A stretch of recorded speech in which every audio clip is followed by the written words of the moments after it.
beloved Boss Mike Cervera.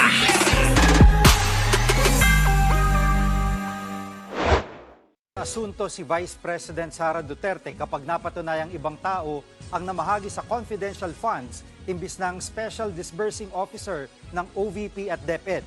Nako, yung SDO. Nako, mga kababayan, yung SDO dapat ang may karapatan na mamahagi ng mga pera. Pero ang utos daw ni Sara ay ibigay doon kay La Chica. At si La Chica daw ang mamahagi ng pera. Pinamahagi ba talaga o tinago niya? O, alamin natin. Sara, wala ka daw kawala Wala kang kawala. Nako, sa kasong pandarambong. Oy, mga DDS dito. Oh, yung yung busy nyo. Mukhang makukulong to at mukhang magpasko sa presinto. Pasok. Wala raw kawala sa asunto si Vice President Sara Duterte kapag napatunayang ibang tao ang namahagi sa confidential funds imbis ng Special Disbursing Officer ng OVP at DepEd. Ayon sa mga mambabatas, pwedeng makasuhan ng malversation o kaya plunder ang vice-presidente. Nako, ibang term yan, pandarambong. Si Sara ng dambong. Oo. Yan, ang kaso ni Sara Duterte, mga kababayan, mandarambong. Okay, tuloy. Patla yung balitang yan, si Marian Enriquez. Palaisipan pa rin sa mga mambabatas kung paano talaga ginasta ang mahigit 600 million pesos na confidential funds noon ni VP Sara sa Office of the Vice President at Department of Education. Nako po. Paano nga ba? Nalilito na. Nalilito na yung mga nasa kamera. Kung paano nga ba ginastos ni Sara ng ganong kabilis yung confidential fund niya. Biruin nyo sa 11 araw. Nako, ubos lahat yan. Oo, na hindi malaman, hindi maipaliwanag kung anong dahilan. Sa pagdinig kasi ng House Committee on Good Government kahapon, inamin ng Special Disbursing Officers ng BISE sa DepEd at OVP na hindi sila noon ang namahagi sa kinubrang pera. Nako po, ayan na, ito maganda. Mga kababayan, baka naman pwede, Jinkoy, pakisabi, isang like lang. Ito, umamin. Sara, umamin, umamin yung tao mo. Kaya, nung nahalata niya na ikaw ay medyo bad trip na, ang ginawa, magpatay-patayan ka na.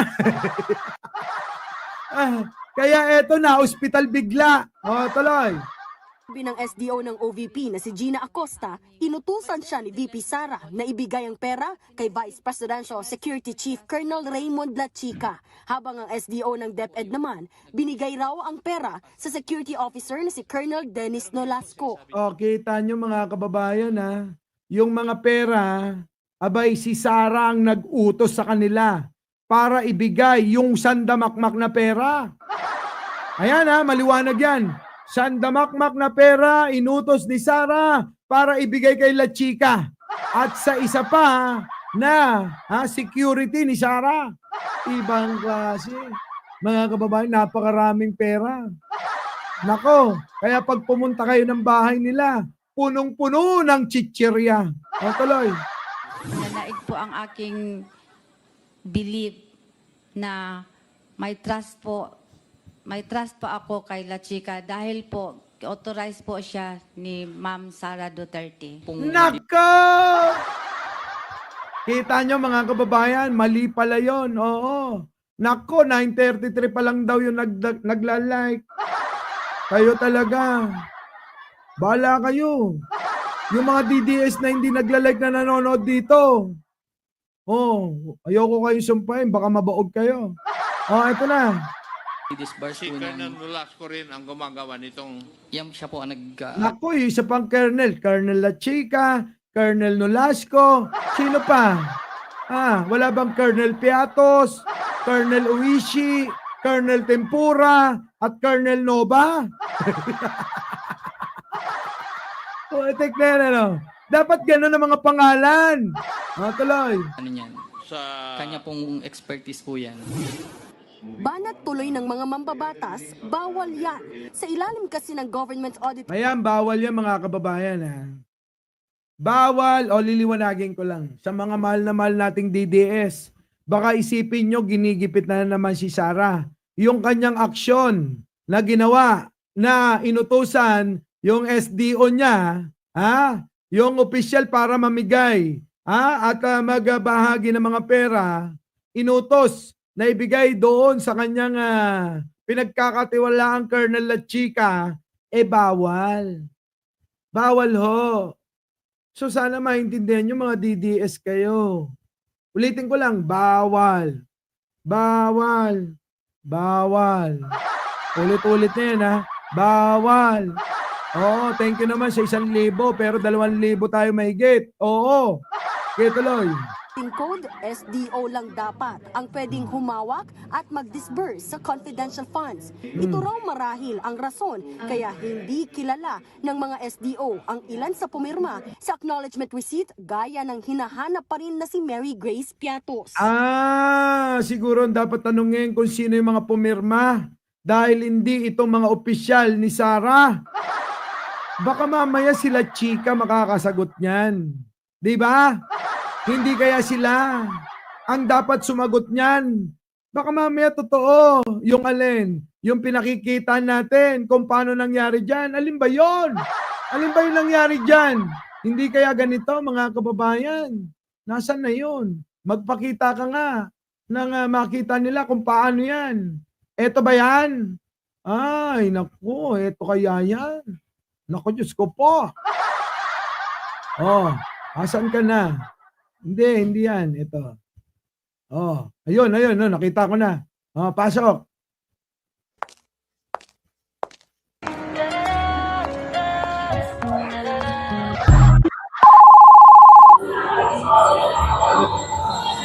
Hello, Day. Noon sa Ma'am, remind ko lang po kayo, kailangan na po natin magpasa ng report.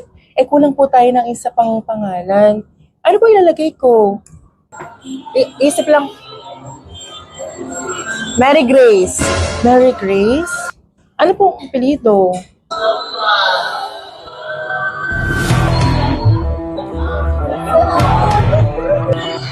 Piatos. Piatos? Mary Grace Piatos? Okay po, ma'am. Sige po. Thank you, ma'am. So ganyan ba nangyari kaya? Tama kaya yung aming hinala na naisipan lang, naisipan lang na ipangalan yung Mary Grace Piatos habang nasa mall. Si Sara. Di ba?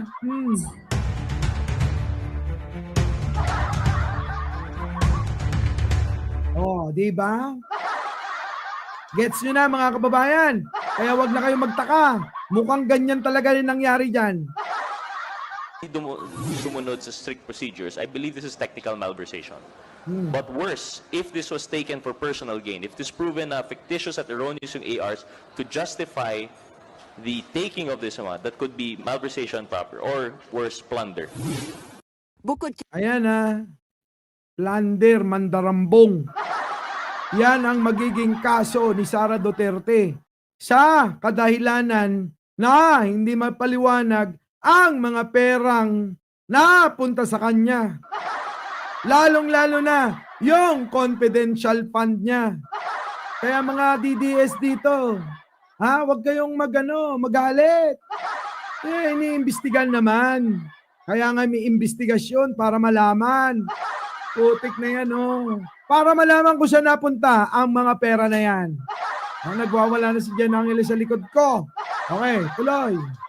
kina Acosta at Fajarda, may pananagutan din daw si VP Sara dahil siyang nag-utos sa SDOs na ipahawak sa iba ang pera. Yan mga kababayan, pinahawak niya sa iba yung pera na hindi mismo yung dapat nakatalaga.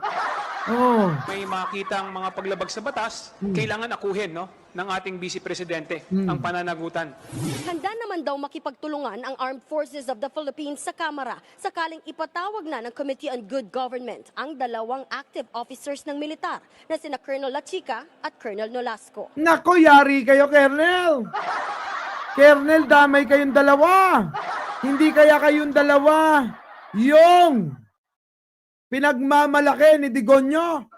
Ito lang mga kababayan ha. Oh, wag naman sana. Ito, ano ko lang, naiisip ko lang. Oh, baka. Hindi kaya. Itong mga pera ay pinamimigay sa mga ibang mga kasundaluhan dyan. Kaya malakas ang loob ng mga yan.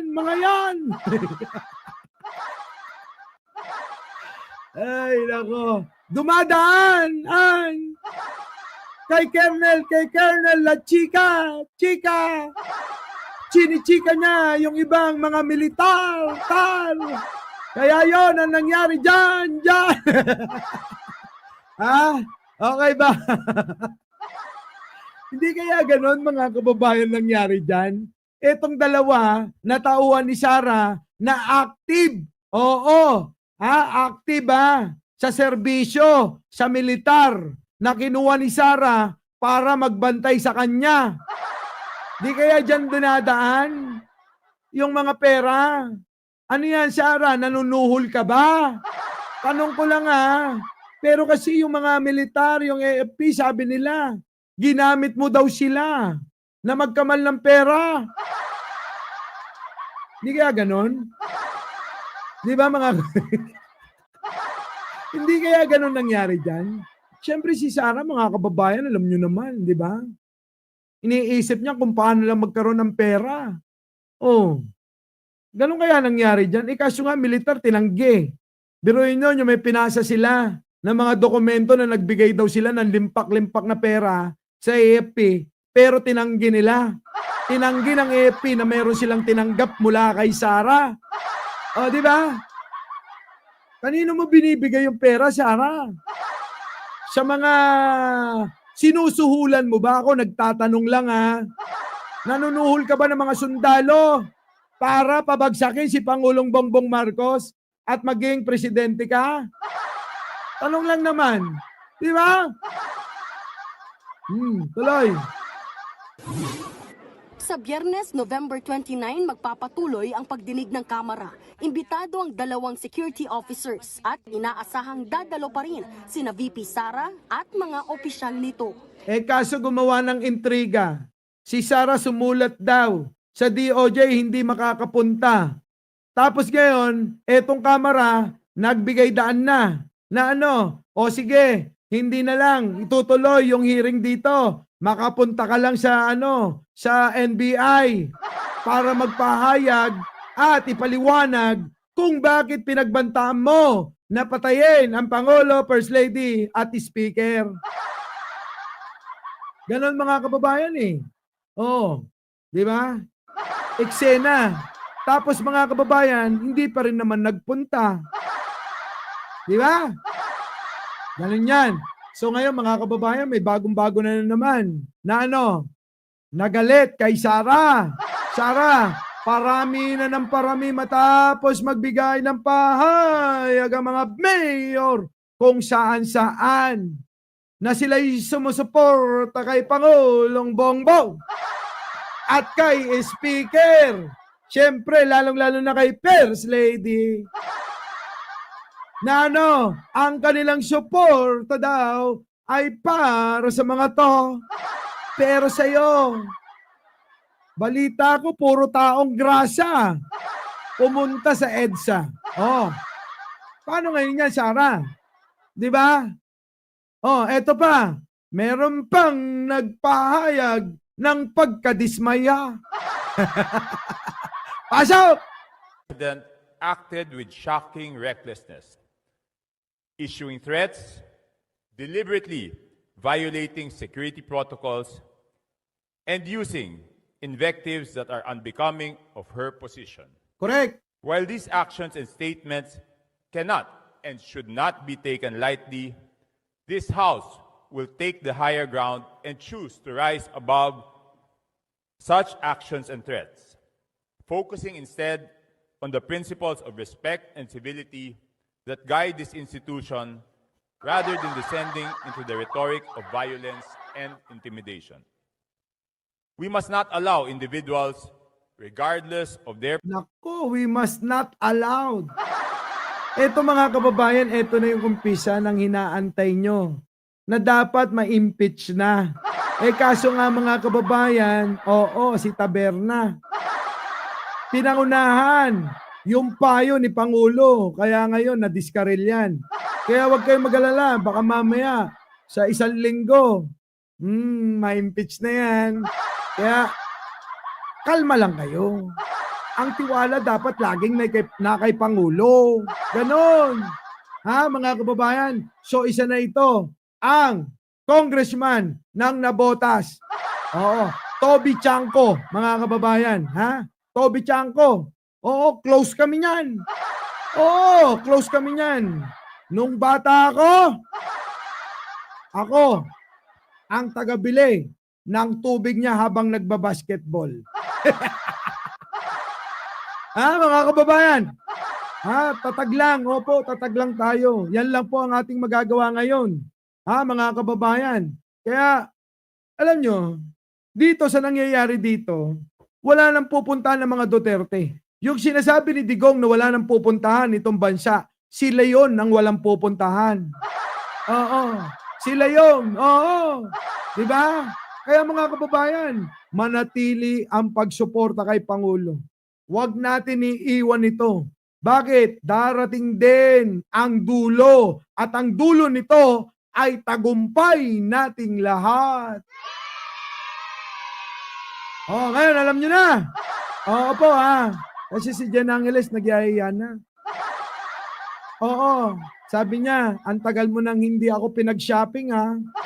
Oo. Ngayon mga kababayan, pupunta kami ng Divisoria.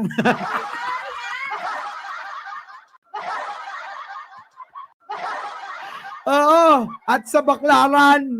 Paglabas namin ng simbahan, doon, rami doon sa tabi. Mura lang, di ba? Kung si Sara nga doon namimili para maipakita sa tao na kunyari, ganun lang yung binibili niya. Tapos ikaw, ayaw mo pa. Sige na. Papakit lang yan. Papakit lang yan. Muli, mga kababayan, bago tayo mag-iwalay, huwag niyo pong kakalimutan mag-like, mag-share, at mag-subscribe. Mike Cervera po, lagi nagsasabing, mahalin natin ang ating kapwa, pagdasal po natin lagi ang ating bansa. Magandang umaga, magandang hapon, at magandang gabi sa mandako ng mundo. Naroon kayo, syempre, magandang buhay na rin.